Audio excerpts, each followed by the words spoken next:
ဆိုင်ဒီမှာစီကြီးပေးဝယ်စားနေကြငါအသားချောင်းကျော်လေးကိုအိမ်မှာလွယ်လွယ်လေးလှုပ်စားကြရအောင်စားပြီးလှုပ်စားဖို့အတွက်ကွက်တိပါပဲနော်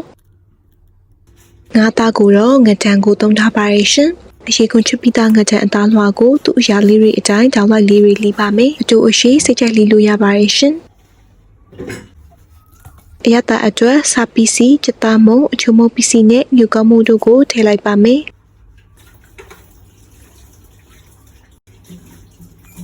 ကျဥနဲ့ပြန်ခုံမုံထည့်ပြီးတော့တမအောင်ရောနေလိုက်ပါမယ်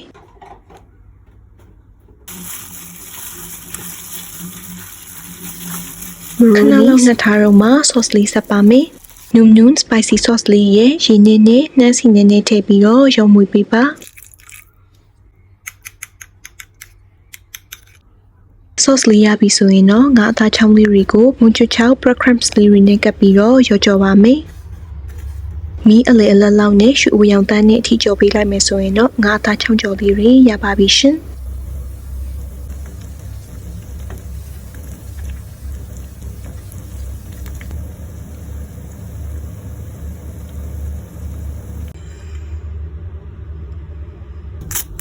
sauce လေးနဲ့တွဲစားရင်ရှယ်ပါပဲနော်လူကြီးလူငယ်မရွေးအကြိုက်တွေးစီနဲ့ကြက်သားရည်ကြီးလေးလေးလှူစားကြရအောင်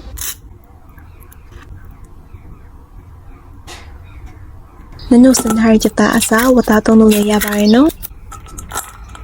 စာပီစီချိုမုံပီစီခယူစီနဲ့မြေကောင်းတို့ထည့်လိုက်ပါမယ်ကမုံထည့်ပြီးတမအောင်ရောနေလိုက်ပါမယ်ရှင်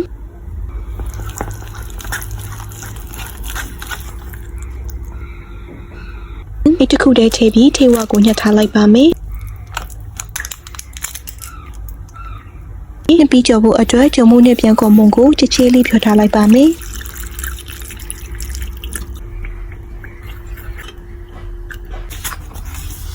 ဒီညပြတဲ့အသားလေးညှက်ထည့်ပြီးတော့ပြတ်ထားသလိုလေးလိုက်ပါမယ်ရှင်။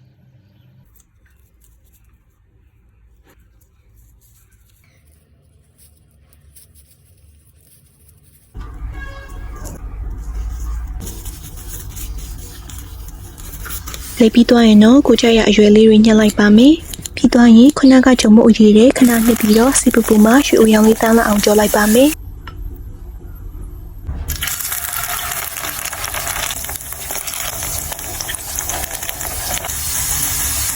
ဒူစားဖို့အတွက်နုံ spicy sauce နဲ့ mayonnaise လေးကိုရောမွေးလိုက်ပါမယ်ရှင်